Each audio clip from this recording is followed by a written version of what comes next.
ഈ ഒരു സിനിമയുടെ ഓപ്പണിംഗ് ഷോട്ടിൽ തന്നെ ഒരു പോലീസ് ഓഫീസർ വളരെ കൺഫ്യൂസ്ഡ് ആയിട്ടിരിക്കുന്നതാണ് കാണിക്കുന്നത്.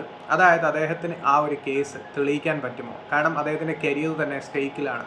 കാരണം ആ ഒരു കുറ്റവാളി അദ്ദേഹത്തിനേക്കാളും മൈൽസ് അഹെഡാണ്. അദ്ദേഹത്തിന് കണ്ടുപിടിക്കാനേ പറ്റുന്നില്ല. സോ ആ ഒരു ഷോട്ട് കാണുമ്പോൾ തന്നെ ഈ ഒരു കുറ്റവാളി ഇദ്ദേഹത്തിന് കണ്ടുപിടിക്കാൻ പറ്റുമോ ഇല്ലയോ, ഏത് സാഹചര്യത്തിലാണ് ആ ഒരു കുറ്റവാളി ആ ഒരു കുറ്റം ചെയ്തത് എന്നതിനേക്കാളും കൂടുതൽ അദ്ദേഹം തേടിക്കൊണ്ടിരിക്കുന്നത് ഒരു സൈക്കോപാത്തിനെയാണ്. സോ അദ്ദേഹം ഈ ഒരു അന്വേഷണത്തിൽ വിജയിക്കും എന്നുള്ള തോട്ട്സ് ഒക്കെ നമ്മുടെ മനസ്സിൽ കടന്നു വരും. പറയുന്നത് ദ കേസ് ഓഫ് സീതാറാം എന്ന് പറയുന്ന ആമസോൺ പ്രൈം വീഡിയോയിൽ ഏപ്രിൽ 17 റിലീസായ ഈ ഒരു സിനിമയാണ്. ഇത് തിയേറ്ററിക്കലി റിലീസായത് ഫെബ്രുവരി 20 സോ ഈ സിനിമയെക്കുറിച്ച് പറയുകയാണെങ്കിൽ ഒരു സ്ലോ ബേണിംഗ് ത്രില്ലർ മൂവിയാണ് ഈ ഒരു സിനിമ. ആദ്യത്തെ 30 മിനിറ്റ് അത്യാവശ്യം നല്ല രീതിയിൽ സ്ലോ ബേണിംഗ് ആയിട്ടാണ് പോകുന്നത്. പിന്നെ അങ്ങോട്ട് സിനിമ അത്യാവശ്യം ചൂട് പിടിച്ച് അങ്ങനെ നമുക്ക് ഇൻട്രസ്റ്റിംഗ് ആയിട്ടുള്ള പല സംഭവങ്ങളും ട്വിസ്റ്റും കാര്യങ്ങളൊക്കെ വരുന്നുണ്ട്. എന്നാൽ ഭയങ്കര എൻഗേജിങ് ആയിട്ടുള്ള ഒരു സംഭവമല്ല. അവിടെയും ചെറിയ ചെറിയ സ്ലോ ബേണിംഗ് സംഭവങ്ങളും ട്വിസ്റ്റും കാര്യങ്ങളൊക്കെ വരുന്നുണ്ട്. വലിയ ബോറടി ഇല്ലാതെ കണ്ടിരിക്കാം ഈ ഒരു സിനിമ. ഈ സിനിമയ്ക്ക് ഒരു ഫസ്റ്റ് പാർട്ട് ഉണ്ട്, സീതാറാം ബിനോയ് കേസ് നമ്പർ 18 എന്ന് പറയുന്ന 2018 ഇറങ്ങിയ ഒരു സിനിമ. സോ ഈ സീക്വൽ ഇറങ്ങാൻ 8 വർഷം എടുത്തു.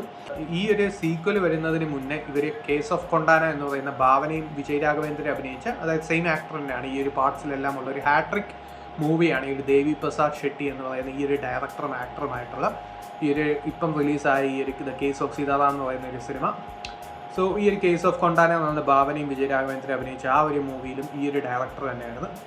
സോ ഇദ്ദേഹത്തിൻ്റെ ഈ ഒരു മൂവിയെക്കുറിച്ച് പറയാം. ഇത് കേസ് ഓഫ് കൊണ്ടാന ഞാൻ കണ്ടിട്ടില്ല, ഇതിൻ്റെ ഫസ്റ്റ് പാർട്ടായിരുന്ന ആ ഒരു പ്രീക്വൽ മൂവി ഞാൻ കണ്ടിട്ടില്ല. പക്ഷേ ഇത് അത്യാവശ്യം സ്ലോ ബേണിംഗ് ഫസ്റ്റ് പോകുന്നുണ്ടെങ്കിലും പിന്നെ അങ്ങോട്ടൊരു ഇൻട്രസ്റ്റിംഗ് ആയിട്ടുള്ള സംഭവങ്ങളൊക്കെ വന്ന് ഒരു വാച്ചബിൾ അല്ലെങ്കിൽ ഒരു ഓക്കേഷ് ത്രില്ലർ എന്ന രീതിയിൽ പോകുന്ന ഒരു മൂവിയാണ്.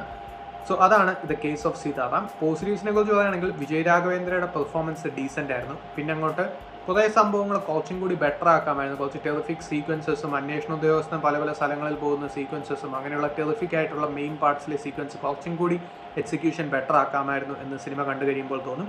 അത് സിനിമയുടെ ഒരു നെഗറ്റീവാണ്. സോ പിന്നെ അങ്ങോട്ട് പറയുകയാണെങ്കിൽ ഒരു ഓക്കേഷ് അല്ലെങ്കിൽ ഒരു വാച്ചബിൾ ത്രില്ലർ, അതാണ് ദ കേസ് ഓഫ് സീതാറാം.